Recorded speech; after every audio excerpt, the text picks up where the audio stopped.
सामाजिक नियंत्रण क्या है, ये क्यों आवश्यक है, इसको जानना। अब आगे आपको ये समझना है कि सामाजिक नियंत्रण किस प्रकार से हमारे ऊपर लागू होते हैं और कौन से माध्यम हैं जो सामाजिक नियंत्रण को हमारे समाज में लागू करते हैं या सामाजिक नियंत्रण को हमारे समूह के सदस्यों के ऊपर एक तरह से मजबूर करते हैं ताकि वो उसका पालन करें। वैसे में जो पहला प्रकार है वो है चेतन एवं अचेतन। चेतन अचेतन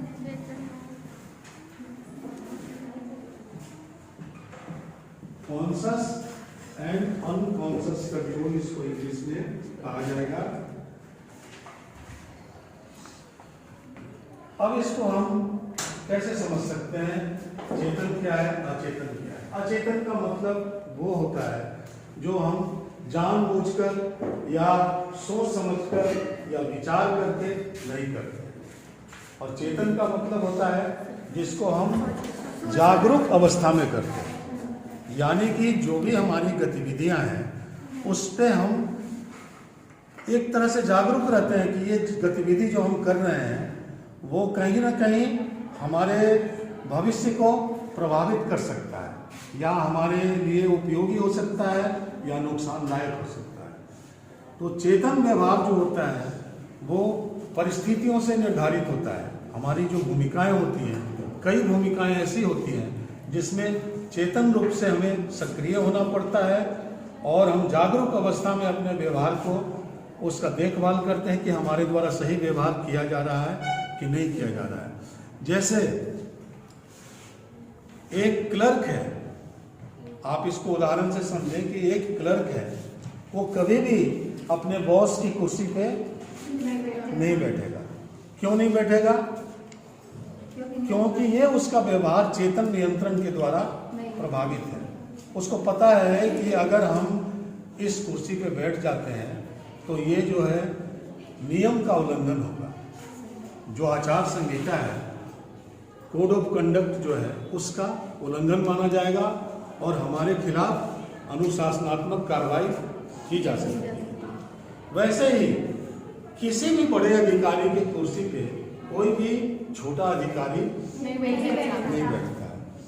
जब तक कि वो उस पोस्ट पे प्रमोट नहीं हो जाता है या पदोन्नति नहीं हो जाती है, तब तक वो उस पर निर्धारित जो भी उस पद के लिए कुर्सी है अपने से ऊंचे अधिकारी के लिए, उस पर अगर वो कमरा खाली भी है, कोई भी नहीं है देखने वाला, तो भी वो नहीं करता, क्योंकि पता है कि अगर ऐसा वो करेगा तो उसके खिलाफ कार्रवाई हो सकती है। अगर किसी ने भी देख लिया गलती से तो उसके खिलाफ कार्रवाई की जा सकती है।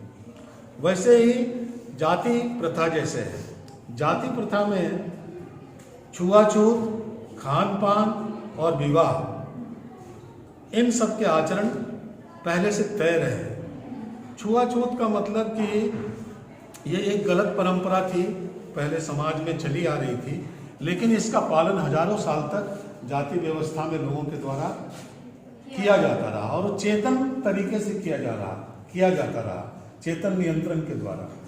कहने का मतलब कि जैसे अगर निम्न जाति का कोई सदस्य है तो वो कभी भी उच्च जाति के सदस्य के यहाँ अगर जाता था तो इस बात का खास ध्यान रखता था कि उनके साथ उसका कोई संपर्क नहीं हो जाए, क्योंकि जैसा ही संपर्क होगा उच्च जाति का जो सदस्य है वो नाराज हो सकता है और नाराज होगा वो उसके खिलाफ कार्रवाई कर सकता है। तो वो एक दूरी बनाए रखते हैं और उच्च जाति के सदस्य भी निम्न जाति के सदस्यों से एक दूरी बनाए। वैसे ही विवाह में अंतर जातीय विवाह का नियम है कि हमें जो इंटरकास्ट मैरिज का मतलब हुआ कि दो विभिन्न जातियों में विवाह, लेकिन इंडोगेमी है कास्ट सिस्टम में, इसका मतलब ये हुआ कि अपने ही जाति के अंतर्गत में विवाह करने का नियम है जाति व्यवस्था के अंतर्गत। तो हमारे समाज के सदस्यों से ये अपेक्षा की जाती है और वो जानबूझकर चेतन रूप से इस व्यवहार को फॉलो भी करते हैं कि वे अगर शादी विवाह का रिश्ता तय कर रहे हो तो किसके साथ करें? अपने जाति के सदस्य के साथ ही करें। उठने बैठने खाने पीने में भी पहले इस बात का बहुत ध्यान रखा जाता था कि अपनी जाति के सदस्यों के साथ ही उठे बैठे, या अपने से निम्न जाति के सदस्यों को अवॉइड करें या उनसे दूर रहें। ये एक परंपरा थी जाति व्यवस्था के अंतर्गत, जिसका पालन हाल फिलहाल के वर्षों तक में किया जाता रहा है। नेक्स्ट जो नियंत्रण है चेतन के साथ साथ अचेतन। अचेतन नियंत्रण क्या है? ये हमारे मूल्यों, विश्वासों, परंपराओं, रीति रिवाजों के द्वारा जानबूझकर तो नहीं लेकिन अनजाने रूप से हमारे अचेतन मस्तिष्क में बैठ जाती है, और चूंकि उस व्यवहार को हम बार बार दोहराते रहते हैं इसलिए अचेतन रूप से हम उसको करते भी चले जाते हैं और हमको पता भी नहीं चलता।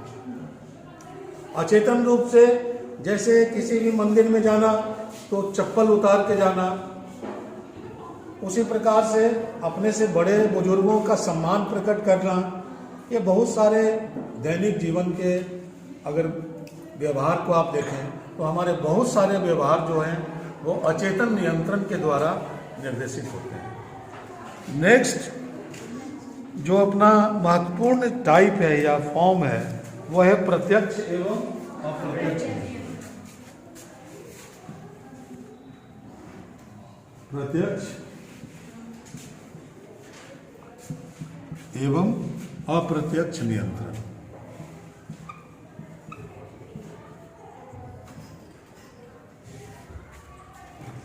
प्रत्यक्ष एवं अप्रत्यक्ष नियंत्रण, जिसको कार्ल मानहीम ने समाजशास्त्र में स्थापित किया या इस बात को समझाने का प्रयास किया।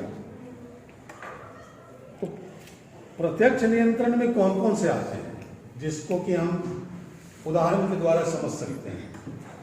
कौन लोग ऐसे हैं जो हमारा प्रत्यक्ष नियंत्रण करते हैं? जैसे हमारे माता पिता, हमारे गुरु, हमारी मित्र मंडली, हमारे पड़ोसी, ये सब वो कारक हैं समाज में, या ये लोग हैं वो लोग हैं जो आपके जो सामाजिक नियंत्रण में डायरेक्ट जिनका रोल होता है या भूमिका होती है, या आपको डायरेक्ट रूप से कंट्रोल करते हैं प्रत्यक्ष रूप से। और अगर अप्रत्यक्ष रूप से देखा जाए तो कौन कंट्रोल कर रहा है आपको? आपका सामाजिक वातावरण, सामाजिक और पर्यावरण, सामाजिक वातावरण और विभिन्न समूह तथा संस्थाएं। ये क्या है? आपको इनडायरेक्ट तरीके से कंट्रोल कर रही है। जैसे शैक्षणिक संस्था का भी आपके ऊपर नियंत्रण है। व्यावसायिक संस्थाएं जितनी होती है, जैसे कोई सांस्कृतिक संस्था है या व्यापारिक संस्था है, उनका भी आपके व्यवहार पर नियंत्रण होता है। तो ये एक प्रकार से राज्य का भी आपके ऊपर नियंत्रण होता है। जैसे स्कूटी चला रहे हैं तो हेलमेट पहन के चलाना है, ये किसका कानून है? ये राज्य के द्वारा निर्धारित कानून है। ये इनडायरेक्टली आपको प्रभावित कर रहा है, कंट्रोल कर रहा है। तो डायरेक्ट जो कंट्रोल होता है वो तो अपने आसपास के लोगों के द्वारा, जो आपके नजदीकी लोग हैं उनके द्वारा होता है, और इनडायरेक्ट कंट्रोल जो होता है वो समूह, संस्थाएं, राज्य या व्यावसायिक, राजनीतिक, धार्मिक संगठनों के द्वारा किया जाता है। नेक्स्ट जो प्रकार है वह है सकारात्मक एवं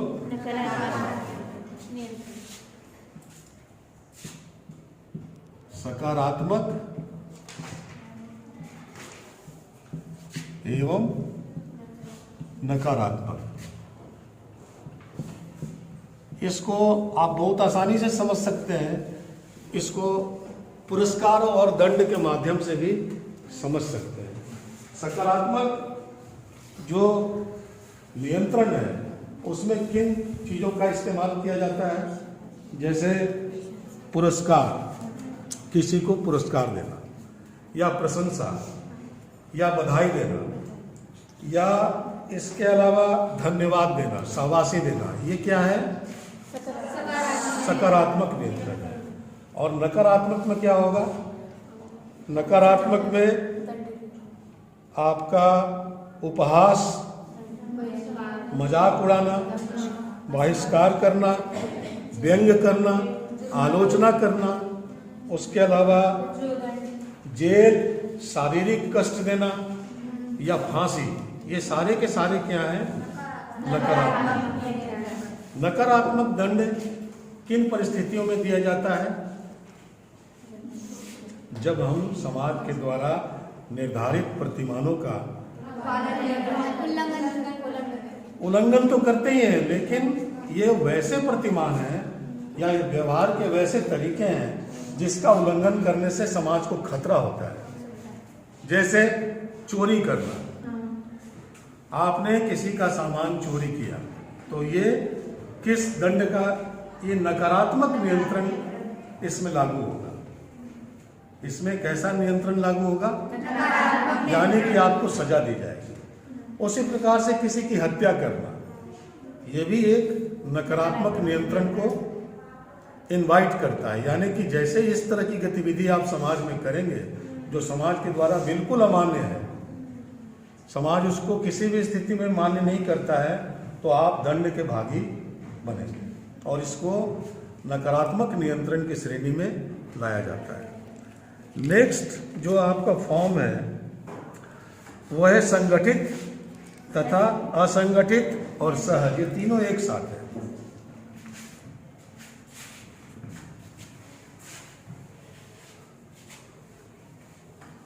संगठित, असंगठित और सहज, ये आपका चौथा प्रकार है। संगठित, असंगठित एवं सहज।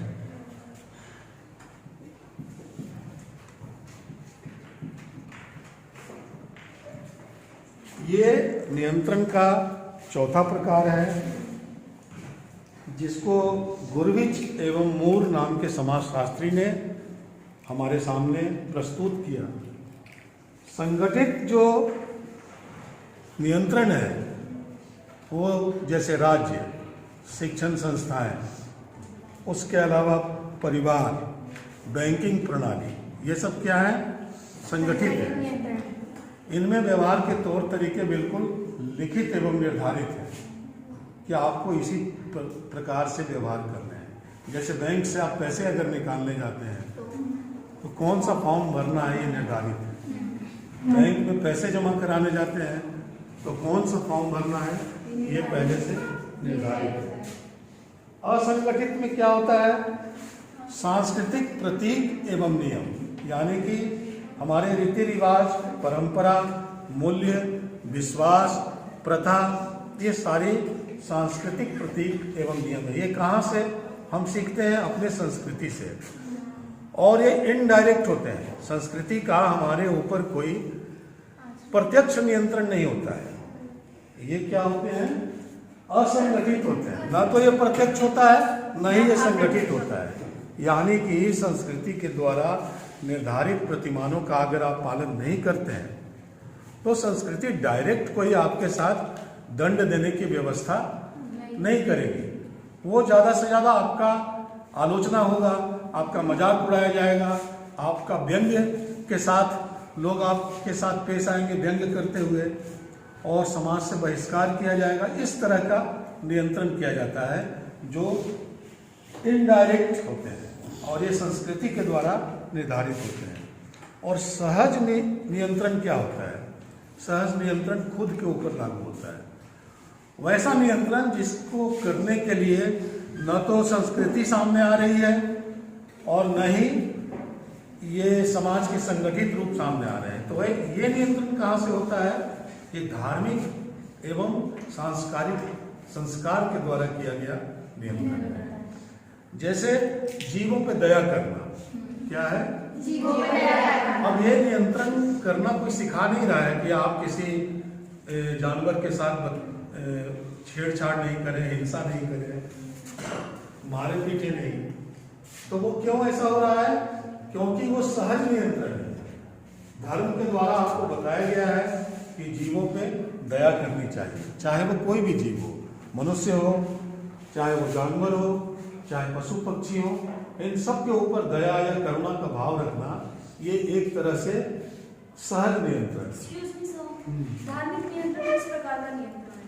धार्मिक नियंत्रण में जो धार्मिक मूल्य है, ये हमारे जीवन में धार्मिक ग्रंथों के द्वारा, धार्मिक रीति रिवाजों के द्वारा बचपन से ही बैठा दिए जाते हैं। ये हमारे आचरण में अपने आप प्रवेश कर जाते हैं, क्योंकि जिस धर्म का भी हम अनुयायी होते हैं या जिसका हम पालन करते हैं, उस धर्म में बहुत सारी जो आचरण के नियम हैं वो निर्धारित है। तो वो जो आचरण है वो अपने आप धर्म के माध्यम से हमारे व्यवहार में प्रवेश कर जाता है। और इस वजह से, जैसे अगर हिंदू धर्म का कोई पालन करता है तो आप देखेंगे कि हमारे धर्म में जैसे वृक्षों का भी सम्मान होता है। हिंदू धर्म में पीपल का पेड़ है, लोग इसकी पूजा करते हैं। ये क्यों करते हैं? क्योंकि उसकी धार्मिक मान्यता है। तो कई नदियां हैं, नदियों के जल को भी पवित्र मानते हैं, जैसे गंगा। तो इस प्रकार के जो धार्मिक मूल्य हैं, रीति, आप जैसे ही गंगा के सामने जाएंगे तो आप गंगा को प्रणाम करेंगे। क्यों करेंगे? क्योंकि आपको वर्षों से, हजारों साल से आपका धर्म इस बात को सिखाते आया है कि गंगा एक पवित्र नदी है। तो धर्म इस प्रकार से हमारे व्यवहार को नियंत्रित करता है। तो सहज नियंत्रण और धार्मिक नियंत्रण समानार्थी एक दूसरे के। हाँ, लगभग धर्म ही सहज नियंत्रण का साधन बना, क्योंकि धर्म के द्वारा जो चीजें होती हैं वो दबावकारी नहीं होती, वो हम सहज रूप से स्वीकार कर लेते हैं। जैसे किसी जानवर को तंग नहीं करना, किसी दुखी प्राणी को मदद करना, ये कोई हमको बताता नहीं है कि करना चाहिए। अगर हमारे अंदर में दया की भावना धर्म के द्वारा बैठा दी गई है तो हम मदद अपने आप कर देते हैं, उसके लिए हमें कोई निर्देशित नहीं करता है, ये सहज रूप से हो जाता है। इसके बाद एक जो महत्वपूर्ण प्रकार है अपने सामाजिक नियंत्रण का, ये काफी इंटरेस्टिंग भी है और आज के संदर्भ में समझने लायक भी है।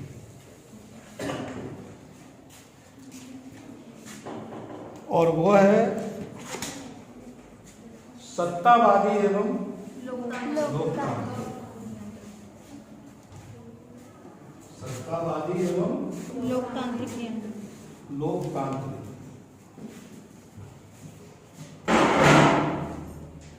सत्तावादी का मतलब क्या होता है इंग्लिश में? ऑटोक्रेटिक। और लोकतांत्रिक का मतलब क्या होता है?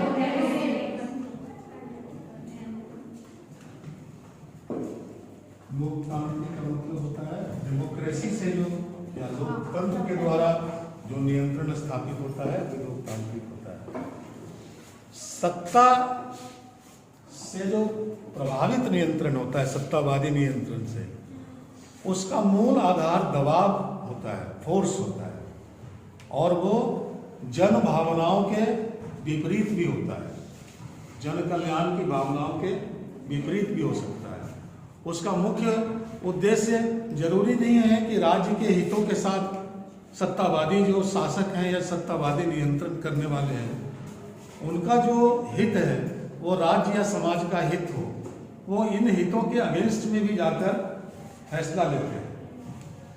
जैसे आपको ध्यान होगा, जनसंख्या नियंत्रण के समय में, जनसंख्या नियंत्रण, भारत का चूंकि जनसंख्या काफी तेजी से बढ़ रही थी हमारे देश की, तो एक समय में जब आपातकाल का समय था तो उस समय इस प्रकार के सत्तावादी नियंत्रण का एक उदाहरण आपको दिया जा सकता है कि नसबंदी होती है पुरुषों में। क्या होती है? ये जो है उस समय जबरदस्ती किया जा रहा था। क्या किया जा रहा था? बाई फोर्स किया जा रहा था, दबाव के साथ। तो सत्तावादी जो ताकतें होती हैं या जो सत्तावादी नियंत्रण होता है वो कई प्रकार के माध्यमों का इस्तेमाल करती हैं, जैसे फोर्स, कूटनीति, षड्यंत्र और इसके अलावा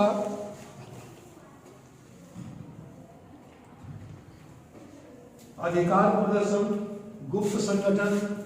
अब जैसे सीबीआई एक संस्था है, तो जो सत्तावादी संगठन होती है वो कई लोगों की आवाज को बंद करने के लिए सीबीआई जैसी संस्था को पीछे लगा देती है जब सत्तावादी संगठन का दुरुपयोग होता है। और किसी को फॉल्स आरोप में, या टाडा जैसा कानून था जिसमें किसी भी व्यक्ति को फॉल्स देशद्रोह के आरोप में किसी को जेल के अंदर बैठा दिया, जबकि हो सकता है कि उसने कुछ भी गलत नहीं किया है, लेकिन किसी व्यक्ति को इतना स्ट्रिक्ट कानून बनाकर देशद्रोह के आरोप में जेल के अंदर डाल देना, ये इस तरह के जो कृत्य होते हैं वो सत्तावादी नियंत्रण के द्वारा किए जाते हैं।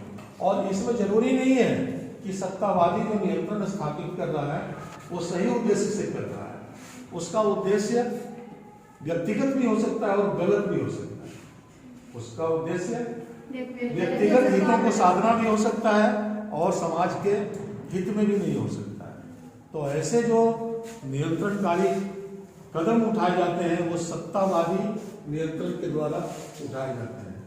जबकि लोकतांत्रिक जो प्रक्रिया होती है, लोकतांत्रिक प्रक्रिया में क्या होता है, इसमें पुरस्कार एवं भावात्मक प्रेरणाओं का उपयोग किया जाता है और ऐच्छिक आज्ञाकारिता, ये तीन महत्वपूर्ण बात है। पुरस्कार, भावात्मक प्रेरणा और ऐच्छिक आज्ञाकारिता। कहने का मतलब कि डेमोक्रेसी में, लोकतंत्र में दबाव का इस्तेमाल नहीं किया जाता, फोर्स का इस्तेमाल नहीं किया जाता। जैसे हमारे किसी भी मांग के लिए अगर हम प्रदर्शन करते हैं, धरना देते हैं, तो हमें पहले समझाया जाता है। क्या कहा जाता है कि आपका ये कदम सही नहीं है, इससे समाज में अव्यवस्था फैल रही है, या हम सड़क जाम कर रहे हैं, तो सड़क जाम करने से ट्रैफिक डिस्टर्ब हो रहा है, तो पुलिस आके पहले आपके ऊपर सीधे लाठीचार्ज नहीं करती है, सबसे पहले समझाने का प्रयास करती है। और वो उस नियंत्रण के माध्यम से वो चाहते हैं कि आप स्वेच्छा से उनकी बात को मानें। वो आपको एक तरह से ये कहना चाहते हैं कि आपकी बात का हम ध्यान रखेंगे, आपकी समस्याओं के समाधान करने का प्रयास करेंगे। तो एक तरह से भावात्मक प्रेरणा देने का भी काम करते हैं। वो इमोशनल स्तर पे वो कभी भी टॉर्चर करने का प्रयास या सताने का प्रयास नहीं किया जाता है। लोकतांत्रिक जो नियंत्रण होता है उसमें समझा बुझाकर या स्वैच्छिक रूप से आपके व्यवहार को नियंत्रित किया जाता है। जैसे परिवार नियोजन के ही एक और उदाहरण में आप देखेंगे कि भारत सरकार ने नारा दिया था एक समय में, हम दो और हमारे दो। वो नारा क्यों दिया था? क्योंकि परिवार में वो सत्तावादी तरीके से नहीं करना चाह रही थी। वो किस तरीके से करना चाह रही थी? उसका तरीका था यानी कि आपको सजेशन देकर, समझाकर कि आपका हित किस में है, आपकी भलाई किस में है, कि परिवार छोटा हो। तो एक नारा और दिया था, छोटा परिवार सुखी परिवार, और ये काफी लोकप्रिय हुए थे। आपको याद होगा ये नारे काफी लोकप्रिय हुए और बहुत असर भी हुआ इनका समाज पे। आज बहुत सारे परिवार जो पढ़े लिखे परिवार हैं उनमें बच्चों की संख्या ज़्यादा नहीं होती है। अब धीरे धीरे उससे सामाजिक नियंत्रण, खास करके जनसंख्या को नियंत्रित करने में बहुत बड़ा योगदान रहा है। जो जनसंख्या की जो पॉलिसी बनाए गए, जो नीति बनाए गए उस समय, तो ये लोकतांत्रिक तरीके से नीति बनाए गए थे। जनता को समझाकर उनको मानने का प्रयास करवाया गया था कि आप ये व्यवहार को पालन करें, इससे आपका फायदा है। उसी प्रकार से हेलमेट लगाने का भी जो काम है, हेलमेट लगाने का भी सुरक्षा के हिसाब से सरकार बार बार कहती है युवा पीढ़ी को कि जब भी आप टू व्हीलर पे चले तो हेलमेट लगा के चले। ये आपकी खुद की सुरक्षा के लिए ज़्यादा आवश्यक है। इसके अलावा बच्चों आपको कुछ और प्रकार हैं जो मैं संक्षेप में आपको बता रहा हूँ। गिडिंग्स ने आपको नाम के साथ में बोलते जा रहा हूँ, इसको अभी मेंशन नहीं करूँगा बोर्ड पे। गिडिंग्स ने 2 प्रकार बताए थे, पुरस्कार एवं दंड, जिसको कि आपने पहले समझ भी लिया। पुरस्कार में जैसे प्रशंसा करना, धन्यवाद देना, पदक देना, प्रमाण पत्र देना। दंड में जुर्माना, शारीरिक श्रम, फांसी, जेल की सजा इत्यादि ये दंड की श्रेणी में आते हैं। गिलिट एवं रीड हार्ट ये दूसरे समाजशास्त्री हैं। इन्होंने 2 प्रकार के सामाजिक नियंत्रण बताए, एक शिक्षा व समाजीकरण और दूसरा सामाजिक निर्देश। शिक्षा व समाजीकरण से आप अच्छी तरीके से परिचित हैं कि शिक्षा और समाजीकरण ये दोनों है सामाजिक नियंत्रण का बहुत ही महत्वपूर्ण साधन। हम शिक्षा के द्वारा भी अपने व्यवहार को नियंत्रित करते हैं और समाजीकरण के द्वारा हमारे व्यवहार को उचित दिशा दिया जाता है या प्रदान किया जाता है। हमें किस प्रकार का व्यवहार किस परिस्थिति में करना चाहिए, हमें अपनी भूमिकाओं का किस प्रकार निर्वहन करना चाहिए, ये कौन सिखाता है? ये शिक्षा भी सिखाती है और समाजीकरण भी सिखाता है। और दूसरा उन्होंने जो गिलिट एवं रीनार्ड ने बताया था वो है सामाजिक निर्देश, सोशल इंस्ट्रक्शन। उसमें आपको ये निर्देश दिया जाता है कि अगर ये आप काम करेंगे तो आपको पुरस्कृत किया जाएगा, और अगर ये काम करेंगे, गलत काम करेंगे तो आपको क्या किया जाएगा? दंड जाएगा। तो वो एक तरह से पुरस्कार और दंड का ही दूसरा प्रकार है। इसी हेज भी एक और समाजशास्त्री हुए, उन्होंने भी 2 प्रकार बताए, पुरस्कार एवं दंड और दूसरा सुझाव एवं अनुकरण। तो हम पुरस्कार और दंड देके भी व्यवहार को नियंत्रित कर सकते हैं और सजेशन यानी कि सुझाव और इमिटेशन के माध्यम से। एक बड़ा आदमी अगर किसी चीज का विज्ञापन करता है तो हम उससे ज्यादा प्रभावित होते हैं। तो आप देखेंगे कि स्मोकिंग को छुड़ाने के लिए या नशे की प्रवृत्ति को छुड़ाने के लिए किन लोगों को विज्ञापन में सामने लाया जाता है? जो अपने अपने क्षेत्र के बहुत पहुंचे हुए हस्ती होते हैं। जैसे क्रिकेट का कोई बहुत बड़ा खिलाड़ी हुआ, या चलचित्र का या फिल्म का एक बहुत बड़ा कोई स्टार हुआ, तो वो आके प्रचार करते हैं। तो उसी प्रकार से टीबी जैसी बीमारी से कैसे बचें, तो इसके लिए भी प्रचार किया जाता है। वो हमारे बड़े बड़े जो लोग के प्रिय नायक हैं देश के या समाज के, उनको सामने लाया जाता है और उनसे सजेशन एक तरह से दिलवाया जाता है जनता को कि आप अपने आचरण में इन बातों का ध्यान रखें, इससे समाज को फायदा है। एक और समाजशास्त्री हुए टीचर, उनका है 3, उनका भी 2 प्रकार है। पहला समूह के द्वारा नियंत्रण और दूसरा संस्थात्मक नियंत्रण। तो जो समूह के द्वारा नियंत्रण होता है वो चेतन तरीके से होता है। हमारे समाज में जितनी भी संस्थाएं हैं, संगठन हैं, इनके अपने अपने नियम होते हैं, कानून होते हैं, और इस समूह के द्वारा हम उनका पालन करने के लिए बाध्य किए जाते हैं। चाहे हमने पहले तो उदाहरण के रूप में समझाया, जैसे बैंक है, एजुकेशन है, चाहे बिजनेस सेंटर है, इन सब जगह इनके नियम, कायदे, कानून है, हमको उनका पालन करना पड़ता है। नेक्स्ट जो है इनका एक प्रकार जो है संस्थात्मक नियंत्रण का, ये बेसिकली संस्कृति से प्रभावित होता है, ये अचेतन होता है और अतार्किक होता है। जो संस्थात्मक नियंत्रण होता है, जैसे पति का सम्मान करना चाहिए, ये कैसा नियंत्रण है? ये किस प्रकार का नियंत्रण है? ये सामाजिक नियंत्रण है ना। अब वास्तविकता में क्या इसका पालन हो रहा है समाज में? ये आप सोचें इस पे कि वास्तविकता में इसका पालन हो रहा है। ठीक है, माता पिता का ख्याल रखना चाहिए, खास करके वृद्धावस्था में इसका भी उल्लंघन हो रहा है। लेकिन अचेतन रूप से या सांस्कृतिक के स्तर पर अगर देखा जाए तो कहीं न कहीं हमारे अंदर में एक वो दोष की भावना आती है कि हम शायद गलत कर रहे हैं, अपने अंदर में एक ग्लानि की भावना आती है। भले हम उनका उस बात का ध्यान रखें चाहे नहीं रखें, लेकिन कहीं ना कहीं लगता है कि शायद हम गलत कर रहे हैं। तो जो इस प्रकार के जो नियंत्रण होते हैं उसको क्या कहते हैं? संस्थात्मक नियंत्रण। इसमें धर्म की भी बहुत महत्वपूर्ण भूमिका होती है। और लास्ट में जिसको भी सबसे महत्वपूर्ण माना जाए वो है औपचारिक एवं अनौपचारिक। ये सारे नियंत्रण को दो भागों में ही बांटा जा सकता है। जितने भी नियंत्रण के प्रकार अभी आप देखें, इनको औपचारिक एवं दो रूपों में बांटा जा सकता है, औपचारिक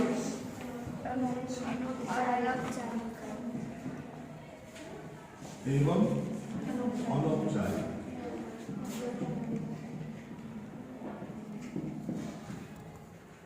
ये दो नियंत्रण के सबसे महत्वपूर्ण प्रकार है। औपचारिक का मतलब संगठनात्मक नियंत्रण, संगठन के द्वारा नियंत्रण स्थापित किया जाना, नियम और कानून बनाकर नियंत्रण स्थापित किया जाना, और इसमें खास करके कानून और न्याय की व्यवस्था बहुत महत्वपूर्ण होती है। कानून के द्वारा इसका पालन कराया जाता है। हर संगठन अपने स्तर पे कानूनों का निर्माण करती है और जो लोग उसका उल्लंघन करते हैं उनको सजा दी जाती है। और इसमें दंड का प्रावधान भी होता है और दंड सरल से लेकर काफी कठिन भी हो सकता है। जैसे आपको वित्तीय जुर्माना भरना पड़ सकता है, जेल में जाना पड़ सकता है अगर इस तरह के नियंत्रण का उल्लंघन करेंगे, औपचारिक नियंत्रण का, तो आप फांसी के भी हकदार हो सकते हैं। गलत बहुत ज्यादा आपसे जघन्य काम हुआ है, जैसे देशद्रोह का कोई काम हुआ आपसे, या बलात्कार जैसी जघन्य कृत्य को अगर किसी व्यक्ति ने अंजाम दिया है, तो अक्सर मांग क्या होती है कि दोषी को फांसी दी जाए। ये अक्सर कानून से आवाज उठाई जाती है, हालांकि उसको मिलने में देर होता है, लेकिन फिर भी जो मुख्य मांग होती है जनता की क्या होती है कि फलाने व्यक्ति का जो कर्म है वो काफी निंदनीय है और ये फांसी के।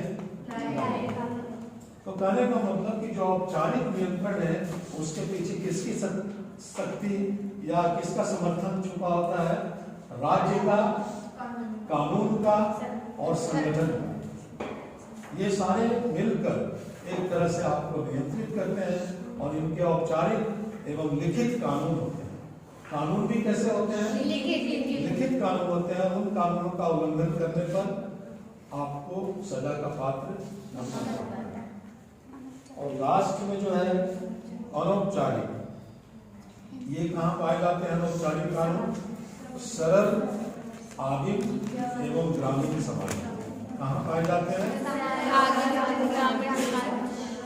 ये पाए जाते हैं सरल समाज में, सरल, आदिम एवं ग्रामीण समाज। ये ज्यादातर किससे गाइडेड होते हैं या नियंत्रित होते हैं? रीति रिवाजों से, परंपराओं से, प्रथा से, मूल्यों से, जीवन मूल्यों से, आदर्श से, विश्वास से, धर्म से। ये इनका जो नियंत्रण होता है अलिखित होता है। जैसे जाति प्रथा, जाति प्रथा का कोई लिखित कानून नहीं है, लेकिन अगर आप ग्रामीण इलाकों में चले जाएंगे तो आज भी ग्रामीण क्षेत्रों में उस जाति प्रथा के नियमों का अक्षरशः पालन होता रहा है। तो ये, और इसमें कैसे कंट्रोल करते हैं?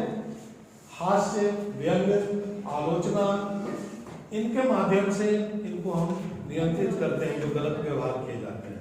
बहिष्कार, मारपीट नहीं करते हैं, लेकिन दूसरे तरीके से इसमें मजाक उड़ाते हैं। अगर गलत काम कोई करता है तो सामाजिक बहिष्कार करते हैं। तो इस प्रकार का जो नियंत्रण होता है वो अनौपचारिक होता है। ये मित्रों के बीच में भी होता है, परिवार में भी होता है, ग्रामीण क्षेत्रों में होता है, सरल समाजों में होता है। और देखा जाए तो समाज से ये संबंधित भी होता है, क्योंकि ये समाज का डायरेक्ट नियंत्रण होता है। इसके लिए कोई संगठन या कानून बनाने की जरूरत